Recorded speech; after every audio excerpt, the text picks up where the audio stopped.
Pada bab 3, kita telah membahas tentang berbagai macam bentuk energi, transfer energi, serta prinsip kekekalan energi atau hukum pertama termodinamika untuk sistem tertutup.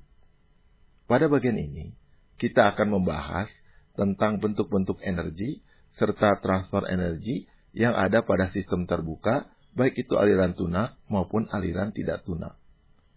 Pada sistem terbuka, selain dalam bentuk kalor Q dan kerja W, transfer energi dapat terjadi karena adanya energi yang dibawa aliran massa yang mengalir keluar masuk volume kontrol. Sehingga pada sistem terbuka, kita harus menerapkan hukum kekekalan massa dan kekekalan energi secara bersamaan. Pada bagian ini, pertama-tama kita akan membahas penurunan persamaan hukum pertama termodinamika untuk sistem terbuka aliran tunak. Pada slide ini, kita akan membahas tentang kesetimbangan energi pada sistem terbuka. Seperti dilihat di sini, pada sistem terbuka, selain ada transfer energi, terdapat juga transfer massa yang diperlihatkan di sini dengan adanya aliran massa yang keluar masuk volume kontrol. Untuk sistem terbuka, bagian yang menjadi pusat perhatian kita tidak dinamai sistem, tapi dinamai sebagai volume kontrol. Ada perbedaan yang sangat prinsip antara sistem dan volume kontrol. Pada sistem, tidak ada aliran massa yang keluar masuk sistem, sehingga substansi yang ada di dalam sistem tetap sama. Materi yang ada di dalam sistem tetap itu-itu juga, sehingga kita dapat menerapkan hukum-hukum fisika pada materi tersebut. Sedangkan pada volume kontrolnya tetap. Namun karena ada massa yang bisa keluar masuk volume kontrol, maka substansi yang ada di dalam volume kontrol berubah-ubah. Berarti materi yang ada di dalamnya juga berubah-ubah, sehingga hukum-hukum fisika tidak dapat diterapkan di sini. Perbedaan ini akan kita bahas ketika kita menurunkan kesetimbangan momentum pada kuliah mekanika fluida nanti. Mari kita perhatikan lagi skema yang ada pada slide ini. Posisi volume kontrol memiliki ketinggian relatif terhadap suatu acuan, sehingga volume kontrol memiliki energi potensial Gz. Volume kontrol dapat juga bergerak relatif terhadap suatu acuan, baik yang diam maupun yang bergerak. Sehingga volume kontrol memiliki kecepatan relatif yang berarti memiliki energi kinetik. Energi kinetik dan energi potensial merupakan energi makroskopik yang tergantung pada acuan dari luar. Di dalam volume kontrol, ada sejumlah massa M substansi yang tentu saja memiliki energi. Karena substansinya diam di dalam volume kontrol, maka energi yang dimilikinya adalah energi statis, yang dalam hal ini adalah energi dalam U. Sehingga energi yang dimiliki oleh volume kontrol adalah energi dalam U ditambah energi kinetik EK ditambah energi potensial EP. Seperti yang ditampilkan pada slide ini, yang harganya dapat berubah-ubah karena volume kontrol berinteraksi dengan lingkungan dan adanya aliran massa. Pada sistem terbuka, terdapat aliran massa baik yang masuk maupun yang keluar volume kontrol. Untuk bagian outlet, di mana ada sejumlah massa M yang mengalir keluar volume kontrol, maka massa yang keluar tersebut memiliki kecepatan atau energi kinetik. Posisi outlet dari volume kontrol memiliki posisi relatif terhadap suatu acuan, maka massa yang keluar dari outlet memiliki energi potensial. Massa yang keluar jelas berupa substansi yang memiliki energi dalam U, serta karena mengalir keluar melewati batas volume kontrol, maka ada energi alir tekanan kali volume spesifik, di mana U ditambah tekanan kali volume spesifik tidak lain adalah entalpi H. Jadi, massa yang keluar dari volume kontrol memiliki energi H ditambah EK ditambah EV yang harganya tergantung dari kondisi di mana dia keluar, yang dalam hal ini adalah volume kontrol. Karena kondisi di dalam volume kontrol bisa berubah-ubah, maka kondisi energi pada keluaran juga dapat berubah-ubah. Dengan cara yang sama, massa yang masuk juga memiliki energi kinetik, sehingga dia juga dapat bergerak. Energi potensial, serta energi dalam dan energi alir yang tidak lain adalah entalpi dari substansi. Jadi, massa yang masuk ke volume kontrol juga memiliki energi H ditambah EK ditambah EP yang harganya tergantung dari kondisi dari mana dia berasal, yang dalam hal ini pasti bukan dari volume kontrol. Selain energi yang dibawa oleh massa keluar masuk, pada volume kontrol seperti juga pada sistem tertutup, terdapat energi dinamis yang berupa kalori dan kerja W yang dapat keluar masuk volume kontrol, yang bertanggung jawab atas terjadinya transfer energi di antara volume kontrol dengan lingkungan. Jadi, berdasarkan penjelasan di atas, maka kita dapat menyusun persamaan kesetimbangan energi pada sistem terbuka, di mana energi yang ada terdiri dari energi dinamis yang keluar masuk sistem, serta energi statis yang diam di dalam sistem. Energi dinamis yang pertama yang dapat keluar masuk volume kontrol adalah transfer energi dalam bentuk kalori dan kerja W yang juga ada pada sistem tertutup. Pada sistem terbuka, terdapat energi dinamis yang dibawa oleh massa keluar masuk volume kontrol yang tidak ada pada sistem tertutup.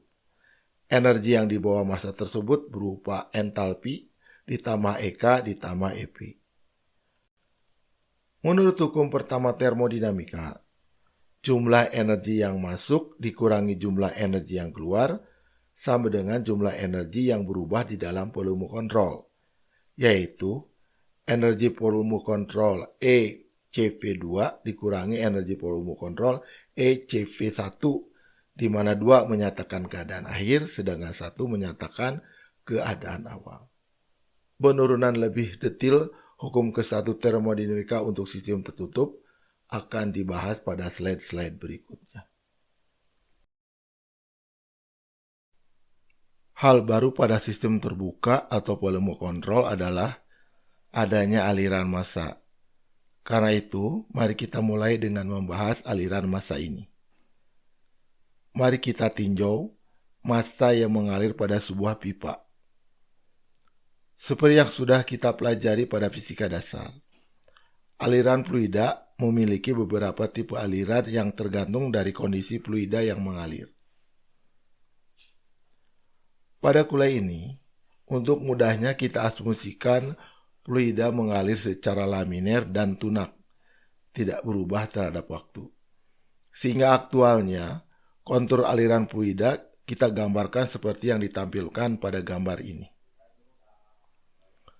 Gambar ini menampilkan profil kecepatan fluida pada aliran laminer.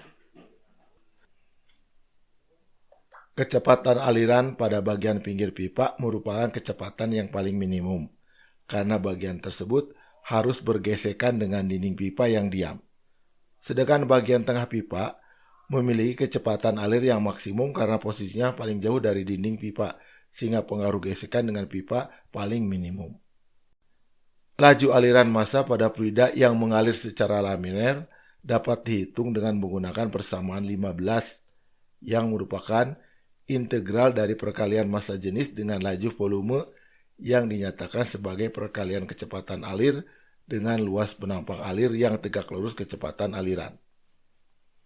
Jadi, jika kita menggunakan aliran laminer seperti pada gambar ini, untuk menghitung laju aliran, maka kita harus tahu kontur aliran di dalam pipa yang pada prakteknya susah untuk diperoleh. Untuk memudahkan perhitungan, biasanya kita ganti kontur aliran laminer dengan harga rata-ratanya seperti digambarkan pada gambar di bagian bawahnya ini, di mana kecepatan fluida dianggap sama pada seluruh penampang pipa yang besarnya merupakan harga rata-rata kecepatan fluida di dalam pipa. Sehingga laju aliran volume dapat dihitung dengan persamaan yang lebih sederhana dan aplikatif, yaitu persamaan 16. Jika laju aliran pada penampang pipa itu konstan, maka pembilang pada persamaan 16 tidak lain adalah laju aliran volume seperti diperlihatkan pada persamaan 17. Sehingga persamaan 16 dapat ditulis menjadi persamaan 18 yang menyatakan bahwa laju aliran massa sama dengan laju aliran volume dibagi volume spesifik dan memiliki satuan kilogram per detik. Seperti halnya energi, massa juga memiliki hukum kekekalan massa. Hukum kekekalan massa atau konservasi massa untuk volume kontrol menyatakan bahwa jumlah laju massa yang masuk ke volume kontrol dikurangi jumlah laju massa yang keluar dari volume kontrol sama dengan perubahan massa persatuan waktu di dalam volume kontrol seperti yang dituliskan pada persamaan 19 ini. Jika prosesnya berlangsung secara steady state keadaan tunak atau steady flow aliran tunak atau keadaan tidak berubah terhadap waktu, maka perubahan massa di dalam volume kontrol per satuan waktu sama dengan 0. Sehingga jumlah massa yang masuk ke volume kontrol akan sama dengan jumlah massa yang keluar volume kontrol seperti ditampilkan pada persamaan 20. Jika sistem hanya memiliki satu masukan dan satu keluaran, atau saluran masukan dan keluaran hanya ada satu saluran, maka persamaan 20 berubah menjadi massa yang masuk sama dengan massa yang keluar tanpa tanda sigma. Massa adalah massa jenis kali volume, sehingga persamaan 20 dapat juga ditulis sebagai persamaan 21 dalam bentuk perkalian massa jenis dengan debit. Untuk fluida yang tidak terkompresi atau incompressible fluid seperti zat cair, karena tidak ada perubahan volume spesifik, maka massa jenis masukan akan sama dengan massa jenis keluaran. Sehingga dari persamaan 21 terlihat bahwa untuk fluida yang tidak terkompresi, laju volume masuk sama dengan laju volume keluar. Karena laju volume sama dengan kecepatan kali luas penampang, maka untuk fluida yang tidak terkompresi, persamaan 21 dapat dituliskan menjadi persamaan 22 yang menyatakan bahwa kecepatan kali luas penampang adalah konstan. Bentuk persamaan ini dikenal sebagai bentuk persamaan kontinuitas. Pada sistem terbuka atau volume kontrol, di mana ada aliran massa yang keluar masuk volume kontrol, maka akan ada energi yang mengalir keluar masuk volume kontrol, mengikuti aliran massa. Energi yang diperlukan untuk mendorong massa keluar masuk volume kontrol biasanya disebut kerja aliran atau flow work atau energi aliran, flow energy, yang dinyatakan sebagai tekanan kali volume. Pada slide ini akan dibahas dari mana munculnya energi aliran adalah sama dengan tekanan kali volume. Aliran fluida yang keluar masuk ini bisa kita bayangkan seperti ada sebuah piston imajiner yang bekerja mendorong fluida untuk keluar masuk volume kontrol. Maka energi yang menyebabkan fluida mengalir dapat kita pandang sebagai kerja piston imajiner yang mendorong fluida untuk mengalir. Jadi, untuk menurunkan persamaan energi alir, dapat kita lakukan dengan menurunkan kerja piston imajiner tersebut, yang bekerja pada satu unit massa fluida yang memindahkan sebanyak volume V fluida yang memiliki tekanan P dan massa M. Kerja yang dilakukan piston imajiner, seperti yang sudah kita bahas pada bab 3, adalah gaya yang bekerja pada piston imajiner F kali pergerakan yang ditimbulkannya L, seperti diperlihatkan pada persamaan 23 di sini. Karena gaya F dibagi luas penampang A tidak lain adalah tekanan fluida P, dan pergerakan piston L kali luas penampang A adalah volume V, maka kerja aliran adalah tekanan P kali volume V. Atau dalam bentuk kerja spesifik atau kerja persatuan massa, dinyatakan sebagai tekanan P kali volume spesifik V seperti diperlihatkan pada persamaan 24. Konservasi energi untuk volume kontrol yang umum, seperti halnya konservasi massa, dinyatakan sebagai jumlah laju energi yang masuk ke volume kontrol dikurangi jumlah laju energi yang keluar dari volume kontrol sama dengan perubahan energi persatuan waktu di dalam volume kontrol seperti yang dituliskan pada persamaan ini.